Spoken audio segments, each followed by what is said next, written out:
The New York Mets snapped their 7-game losing streak with a blowout victory over the Atlanta Braves. The only question is, can the offense keep this going? In other news, top prospect is coming to pitch on Saturday, and I cannot wait. Finally!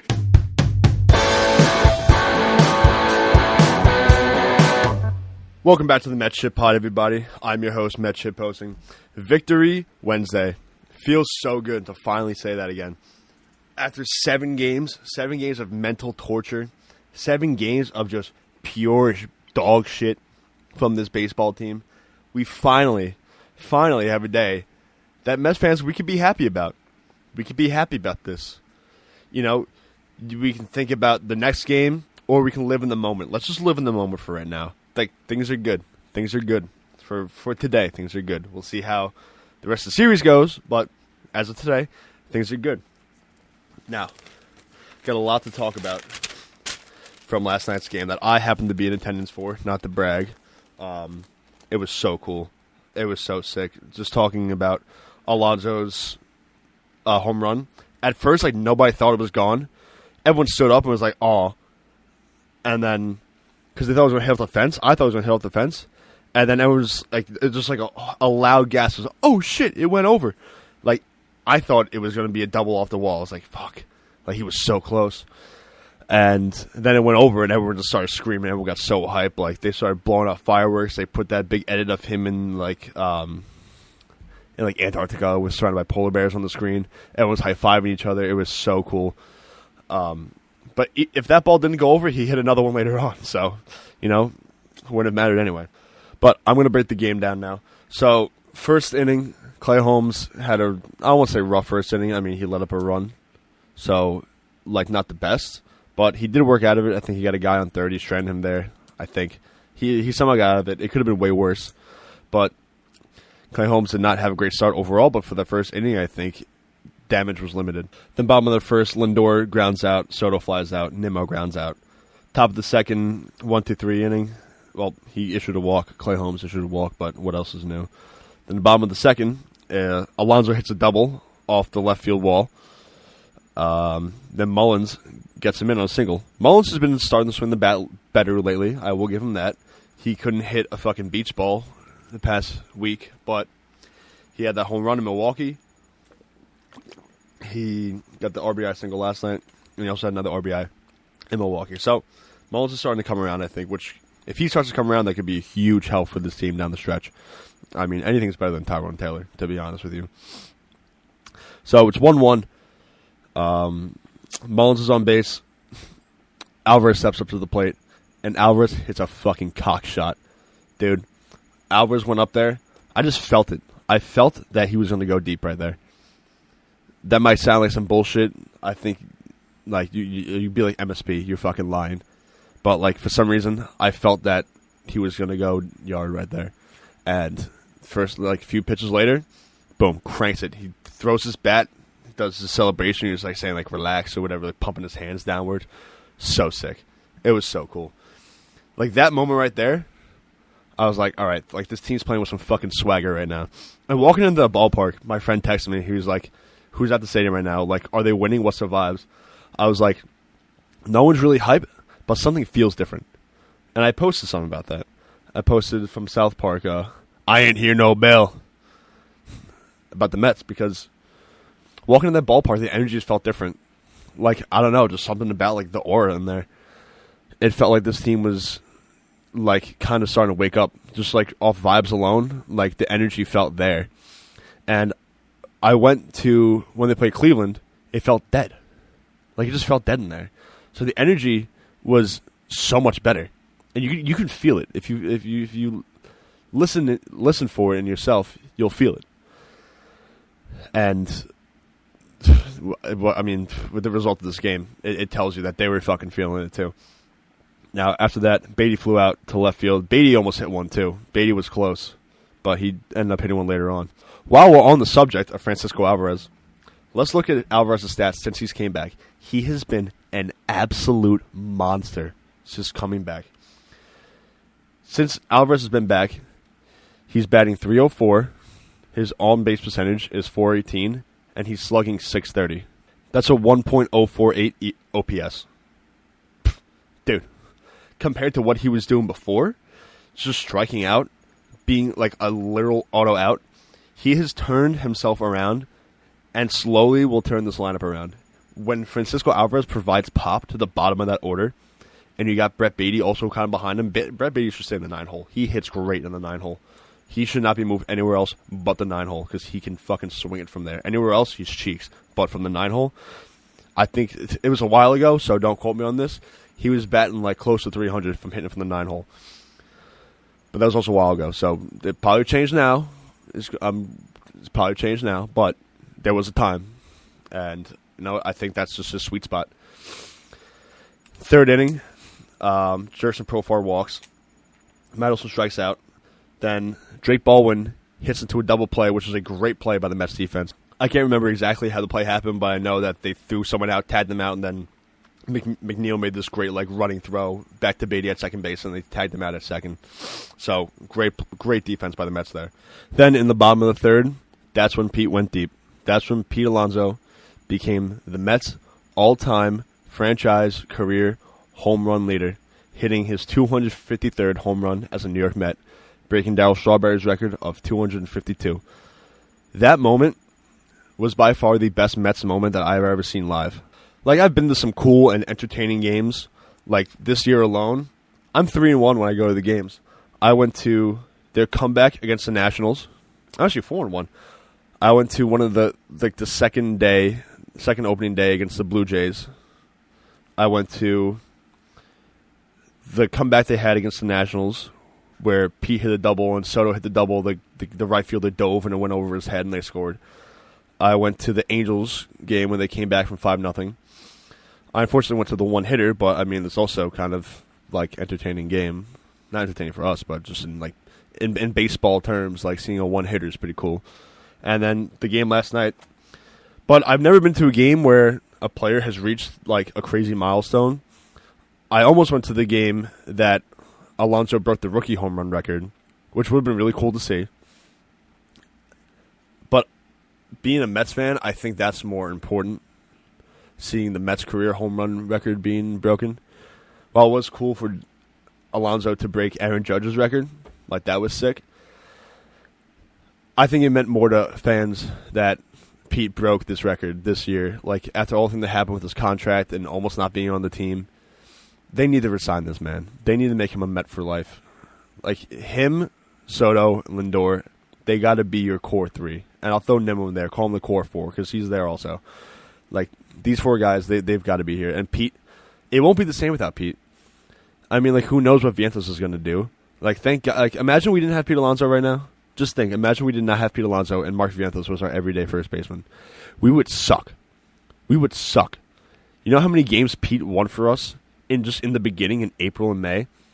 And he was hitting 360 and was getting MVP talks, very early MVP talks, but he won us the Blue Jays game. He beat the Marlins single-handedly. He won us so many games when our whole offense wasn't contributing. Imagine where we'd be. We would be in the fucking gutter. We'd be probably chasing a wild card spot right now instead of being in one. Now, even worse, I think we'd be 4 teams back of a wild card spot if we did not have Pete Alonso this year. Let's be honest with ourselves. If we were relying on Mark Vientos, we'd be ass. Okay. Now that rant is over. Give Pete Alonso whatever money he wants. 7 years, 10 years. I don't know how fucking old he is, 30-something. 7 years, $30 million a year. Perfect. Do it. Done. Get it done. Moving on.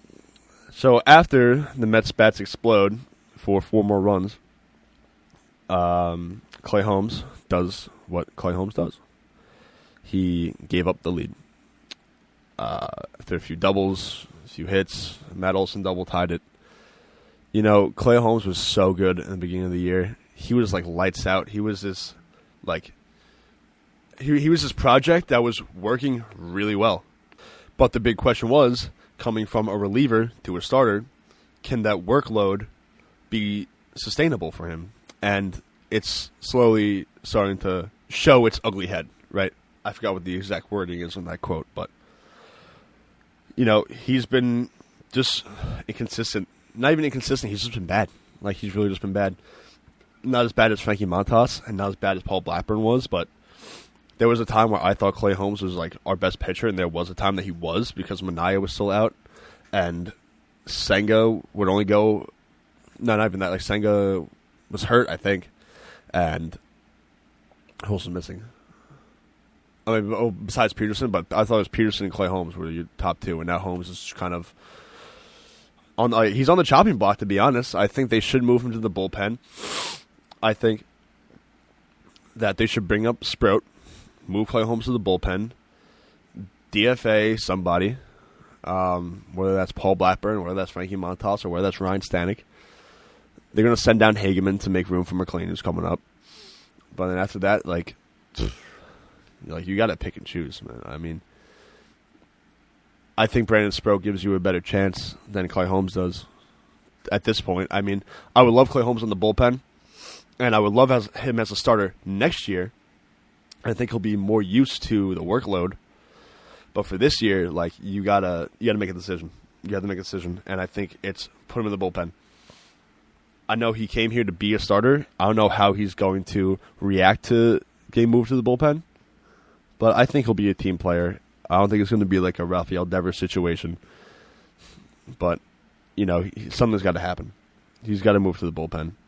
Like, there's no question about it, because I think Sprout shouldn't be the next guy up. Because, you got to see what you got. He'll probably give you more innings. He's a young, electric guy. Like, why not give him a shot? Now, before I go into this section, I want to say that all of the Mets hits tonight, all their runs, came with 2 outs. That is so good to see. Like, how bad have the Mets been with 2-out hitting? They've been atrocious. I want to say that the worst in the league. They probably are.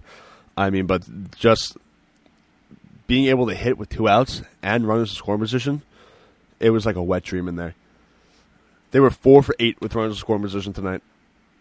4 for 8. 500 batting average with running in scoring position tonight. That's amazing. That's the best we've probably seen in the game all fucking year. What more can you ask, right? But they do seem to have a different approach, and I think Eric Chavez is finally fucking woken up and is kind of playing a little bit more old school ball, a little more have fun kind of ball. Because in the bottom of the 4th inning, Alvarez struck out and Brady grounded out. Francisco Lindor kept the inning alive with a bunt base hit. He had a soft bunt down the third baseline, beat it out by a mile, got on base, kept the inning alive. Next guy up, Soto, walked. Right? So now you got first and second, 2 outs. Brandon Nimmo comes up and he cranks a fucking home run to right center field. And it's 8-5. The place was going crazy. Everyone's sitting there, like, I could hear people screaming, Clay Holmes sucks. Get him out. We're going to choke it again. I can't believe we're going to blow it. And then the child of God, Brandon Nimmo, cranks one. His 20th home run of the year, by the way. So that's the 3rd straight season for Nimmo with 20-plus home runs. Which, like, you hear Brandon Nimmo when you think on-base guy, just on-base machine, like, not a power hitter. Like, he gets on-base singles. But Nimmo, although he has struggled and has his fair share of struggles, the way that he used to play, it was not really working anymore. Kind of like how McNeil had to change to go to more power. Like, McNeil is not batting .300, but since, like, they got rid of shifts and they got to do shifts differently now, that McNeil kind of had to change the swing because what was used to work was not working anymore. So, like, they adapt, and what they used to be isn't what they are now, but they are more contributionary to the team in the new way than they are with the old way, because the old way was not working. So they had to adapt. And Nimmo going, I don't want to say he's not a power bat, but he's gotten so much more pop in his bat now these past 3 seasons. 20 home runs from Nimmo, like that sounds like unheard of. I don't think he's going to hit 30 ever, but 20 home runs, if he can keep getting walks and getting on base, that's a solid player. Like, if Nimmo could do that consistently, that's all you ask for from Brandon Nimmo. And to be a leader in the clubhouse. That's it. Then, let's see. Top of the 5th, nothing. Bottom 5, Cedric Mullins hit a double. So Cedric Mullins was 2 for something today. everybody had a hit besides Jeff McNeil. But I'm not going to shit on Jeff McNeil at all because he hustles, and he's been our most consistent hitter. And he had a great play on defense this game. So, like, Jeff McNeil, clap for Jeff McNeil, please. I love Jeff McNeil. I think they got to keep him too. I really think they should keep Jeff McNeil because I think he's more valuable to this team than any other team. To be honest with you, like he loves playing here. He knows. Like he's one of the I won't say original guys, but 2019 he came up. Him and Alonso. Like you got to keep it. You got to keep him. I think you keep him. Oh, excuse me, thirsty. So then Alvarez doubled. Mullen scored, made it 9-5. Beatty singled, Alvarez scored, and it's 10-5. So at that point in the night, everyone's like, all right, 10-5, like this, I feel so much more comfortable. Like, I think we're fine. Expecting, like, Rogers or Helsley to come in, or Garrett to come in, Stanek to come in. But then I look up on the scoreboard, and I see Justin Hageman warming up. And I start to shake. Right. Not that Justin Hageman's been bad, right? But with how the bullpen has been and the pitching has been going, and with Clay Holmes just blowing a lead, I was very, very worried and skeptical of Justin Hageman coming into the game. I thought that this game was too good to blow. Pause. And I thought that Justin Hageman, if he let up one run, I'd start sweating and I'd start freaking out. But Justin Hageman was fucking dealing. 4 innings scoreless. Dude, clap it up for Justin Hageman. He came in there and saved the bullpen. Everyone's rested now, besides Greg Soto. But Brooks Raley is rested. I mean, what a great, great outing from Justin Hageman to save the bullpen. And great job by this Mets offense to be able to do that, right? Like you're up 10-5, you're able to put in Justin Hageman for 4 innings and have him finish off the game and get his first career save. Actually, he pitched 4 innings, so that's a save to end the game. So, like, we want to talk about the offense this game. The defense was great as well, and the pitching, besides Clay Holmes, the bullpen was fucking lights out. Justin Hageman was lights out. So was Greg Soto. I think he pitched 2 innings, or like an inning and a third. He didn't let up any runs or any hits. Those 2 guys, like, give it up for them. They fucking came in so clutch tonight. Then bottom of the 6th, Soto grounded out, Nimmo grounds out. Pete hits his second home run of the night, hits career number 254. Yeah, 254, which was so cool. We were like, holy shit, he's gonna hit a fucking another one. And he was right on that ball, and he just fucking cracked it. It was like just seeing a fly ball when you know it's gone. It's just the best feeling because you're like, that ball's going over the fucking fence. And having him break the record and then adding another one, I was like, just a cherry on top of that whole night. It was so cool. Then the Braves didn't do anything. Alvarez hit his second home run of the night. Like, Alvarez, again, has just been on a fucking tear. And 304 since he's been back. He was hitting, like, what, 230 maybe before?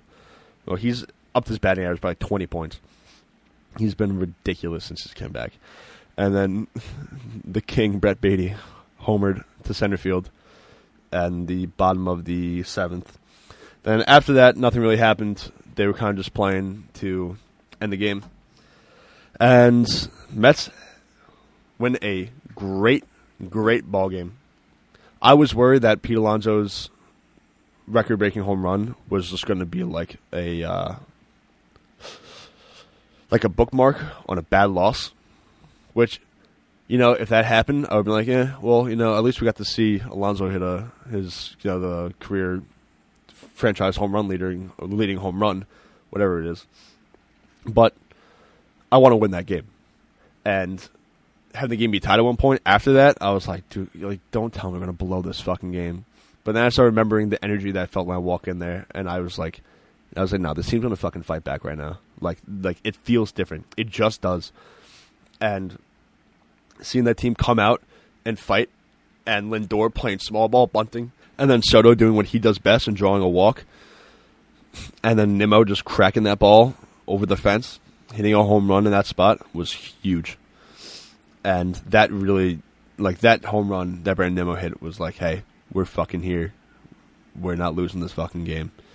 We're winning, and we're putting 13 on your head. It was magical. It felt magical. I mean, it really did. Just like every at-bat, you were like, yo, he could go yard right here. And then 6 times they did. I mean, Alvarez looked like a stud. Alonso was doing Alonso things. And, you know, I think Lindor had another single, but he had a very important hit. He kept the inning alive. If Lindor gets out right there, Nimmo doesn't hit that home run. He might hit a solo shot or a 2-run home run if Soto walked the next inning, but, you know, it's a new inning. You attack, the pitchers attack differently. You never know. So with that summary being over, let's move on to the most exciting news of today. Nolan McClean, the Mets' number 3 prospect and the number 1 overall pitching prospect, is making his Major League debut on Saturday. Yes, I know Jonah Tonga is going to be really good, but in the system right now, Nolan McClean is ranked number 1 because he's been having the best season, and he's also in AAA. So, Jonah Tonga, when he gets to AAA, he'll definitely be ranked over Sprout, I think. But as of right now, McClean is the number 1 pitching prospect because the 2 guys in front of him are Jet Williams and Carson Bench, and he's the number 3 prospect. So that's what it is.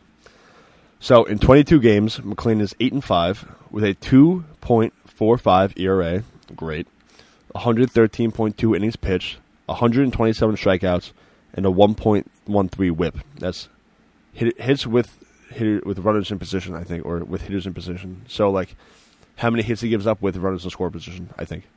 So like, he averages 1 hit with runners in score position, something like that. I really don't know, but it's good. So in AAA, he started off the year in Binghamton. He started off the year in AAA. In 5 starts, he let up only 4 earned runs. And I think that he let up 3 of those runs in 1 game. I think he got hit around a little bit. And then he let up like 1 run until he got pulled up till AAA. So 5 starts, 4 earned runs in AA this year. I think he ended with a 1.77 ERA in AA. In AAA, in 16 starts, he's allowed 27 earned runs, and he's pitching to a 2.78 ERA in AAA. So he had a 1.37 ERA in AA and a 2.78 ERA in AAA. A lot of A's there. But in those 16 starts, he's only allowed 3+ earned runs twice. So he's only let up 3 runs or more 2 times. Everything else has either been 2 runs, 1 run, or scoreless. Which, I mean, I don't know about you, but I think our offense should be able to score more than 3-4 runs, or just more than 2 runs, and our bullpen should be able to shut down most of the time. And I think our offense is finally going to start putting it together. I hope, I pray that, and then if they do, if they can average 5 runs a game, then they're going to finish above, like for the rest of the year, they'll finish way above 500 for the rest of the year. And I think that is exactly what you need. Just worry about winning. Just win. Don't stop worrying about the Phillies and the Reds in the playoffs. Just focus on winning right now. You've just snapped a 7-game losing streak. You should just be focused on winning, and then whatever else happens. Just keep winning. Start to roll, and then worry about those things. Anyways, so his ERA by month, in April, he pitched to a 1.77. In May, he pitched to a 1.84. In June, looking like a true Met, pitched a 3.08. In July, pitched a 3.52. So I'm sure he just had a few rough starts, but he's human. It happens. And in August, he's pitched a 9.3. Not a 9. In August, he's pitched a 0.93. So he's only allowed a run-ish, if anything. So the starting rotation coming up should look something like Manaea, Senga, Peterson, McClean, and Holmes. Montas is going to be in the bullpen. Blackburn is going to be in the bullpen. I think you have to move Clay Holmes into the bullpen at this point, and I think you have to bring up Brandon Sprout. I would so much rather go into playoffs and go into the rest of August and September with Sprout being my 5th starter and McClean being the 4th starter behind Manaea, Senga, and Peterson. Give the young guys a shot, see what they got, because I think Holmes His arm is just tiring out. The workload is bearing down on him. And Montas and Blackburn suck.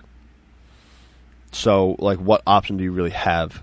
If Clay Holmes is going to give up 5 runs in 4 innings consistently, like, you just know you're gonna you have if you don't score 13 runs, you might lose that game. And against Philly, against San Diego, against even Cincinnati, I mean, you'll lose those games more times than not.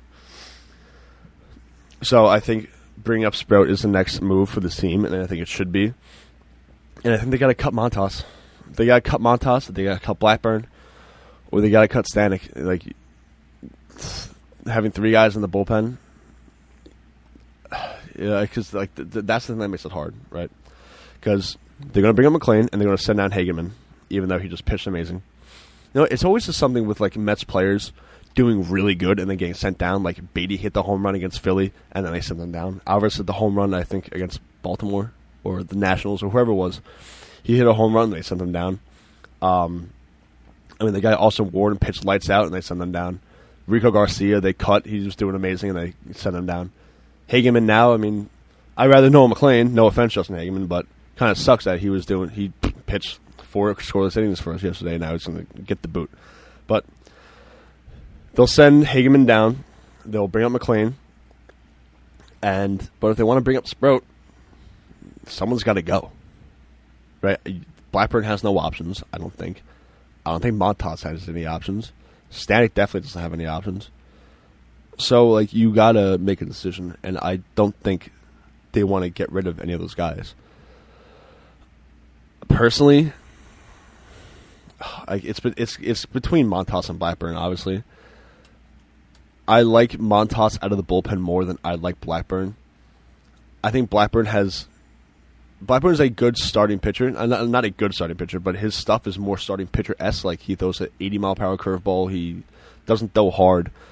I mean, Montas doesn't throw hard. He's a big boy. So coming to the bullpen, you usually want more velocity guys. And I think Montas for an inning or 2, or like as a long reliever, would be better than Paul Blackburn. So I think Paul Blackburn's just got to kick rocks. And I think a team picks up Paul Blackburn. I think someone picks him up. I don't think he's going to be floating around free agency for very long. I think a lot of teams are in the market for just like a crappy starter. Just because their starters are probably worse, which is hard to imagine someone being worse than Paul Blackburn, but I think somebody picks him up, and if not to a minor league deal. Or he can play in Korea with the Doosan Bears, you know. So I think bringing up Brandon Sprout is the next option, because just like is Clay, you really going to rely on Clay Holmes to go out there and throw 4 innings and let up 3, 4, 5 runs again? Like, it's the same situation with Montas. He's going to go out there and you know you're going to lose. So just do it. Just do it. See what happens. And again, I don't give 2 shits about the years of control. Like, I understand that if it's earlier in the year, but where in the stretch you want to win now, do what you can to win now. Was it August 13th right now? Okay. So you'll wait till Friday. Sprout will get his extra year of control, and then you bring him up. But McClean, he had to come up now. Like, it was getting to the point where you just knew you were going to lose the game when you throw out your starting pitcher. And, like, that's not sustainable if you want to get into the playoffs and win the World Series. You have to win now. And you didn't trade for Ryan Helsley, and you didn't trade for Tyler Rogers, and you didn't trade for Cedric Mullins to be like, well, we have to wait another start to bring up Noah McClean because he has a real good extra year of control on him. Like, okay, then sign him to a longer fucking contract. Like, figure that out afterwards, right?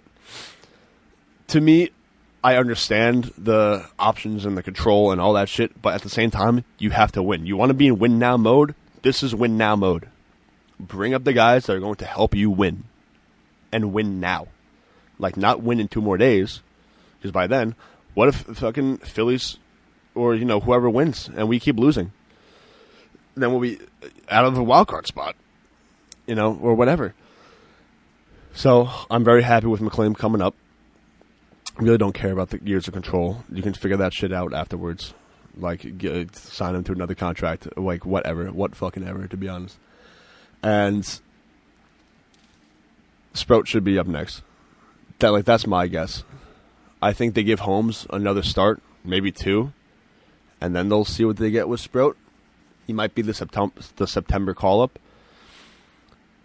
But I also think that Acuna is going to be the September call-up. I don't know. I think they're going to cut Montas at some point. I mean, Frankie Montas should not be on the fucking playoff roster. I'm sorry. If we go into the playoffs with Frankie Montas and Paul Blackburn still on the fucking team, those are weak spots. And all teams have to do are just get past the 5th inning, and oh boy, here comes Frankie Montas out of the bullpen, and it's a fucking tee time. It's a fucking tee off. But anyways, bring up Brandon Sprout. I mean, if you watch the Mets, you know how bad Frankie Montas is, and I don't have to tell you that. But anyways, let's look into the playoff picture for us right now. As you all know, the Phillies and the Reds are playing a series right now. Philly won the first night, and Cincinnati won yesterday. So we are now 2 games up on Cincinnati, and the Phillies have a 5-game lead on us. Okay. I have come to the conclusion that I want Cincinnati to beat Philly this series, because I would rather catch up to Philly and have the Reds fail out rather than playing for a wild card spot.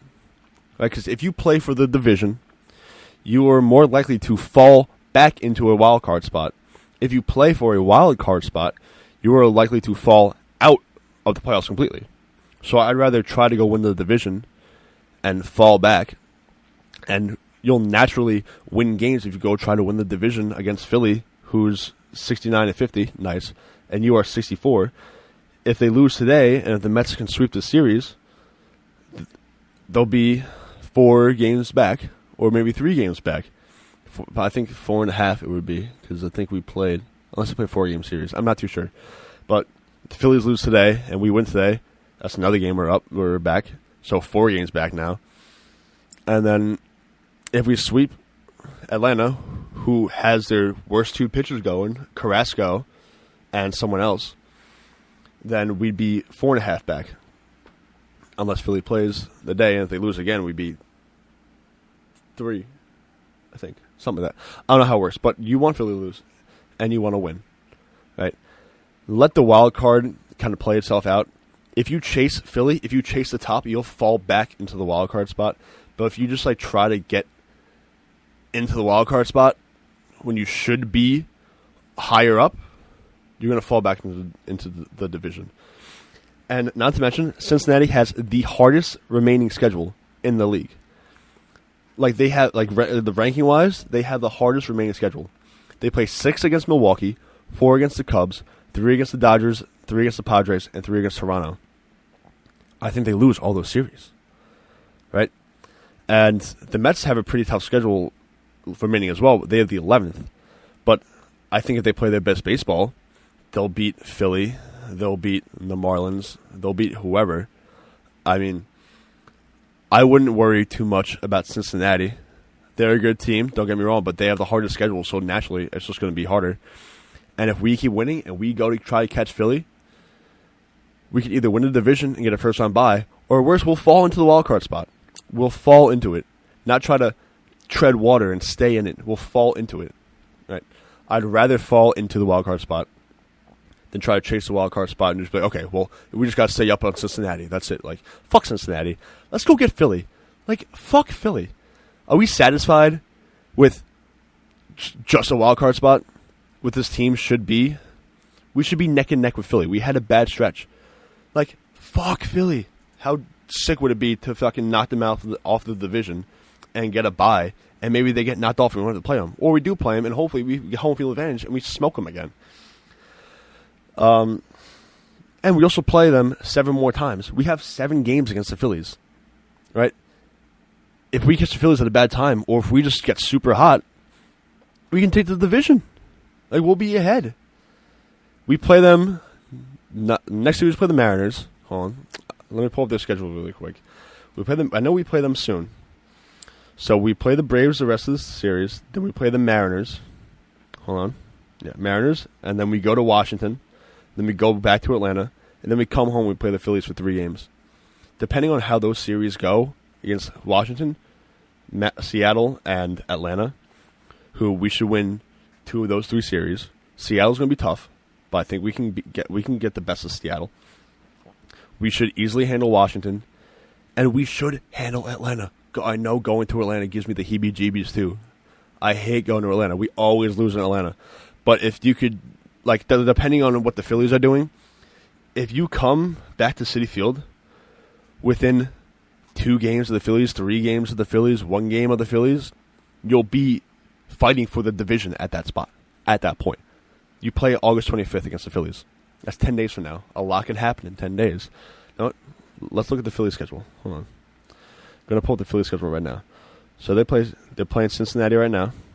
Today's the final day of the rubber match, so let's root for the Reds. Okay.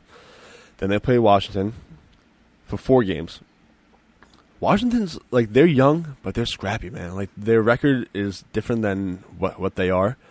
James Wood's going through it right now. But they're a scrappy team. I mean, they're a scrappy team, and Philly can definitely lose to Washington. Then they have to play Seattle. Seattle's tough. I hope Big Dumper takes a big dump over Philly. And then they play Washington again, and then they come to Citi Field. So they could definitely lose some of those series, or even if they split with the Nationals, that's a win for us if we keep winning series. You know, fuck, I'm like losing my train of thought here right now. But Phillies play 7 against us, 3 against Milwaukee, 3 against the Dodgers, and 3 against Seattle. They have the 19th hardest ranked schedule, so like they're very low, so they have a fairly easy schedule. But the Mets can easily, if they get hot, man, like this is one of the best lines of baseball. Let's not forget about that.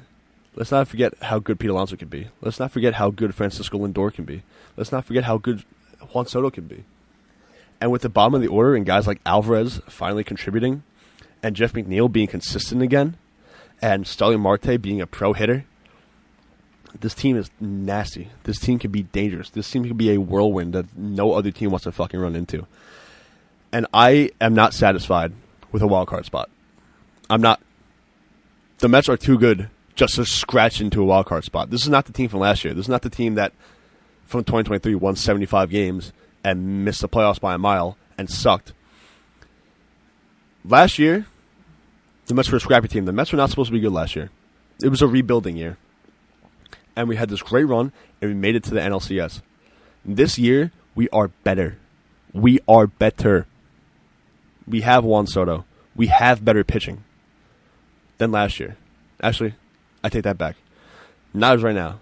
But bullpen-wise, we have a better bullpen. Rogers, Helsley, Diaz is his old self again. I mean, Reed Garrett's the fucking man.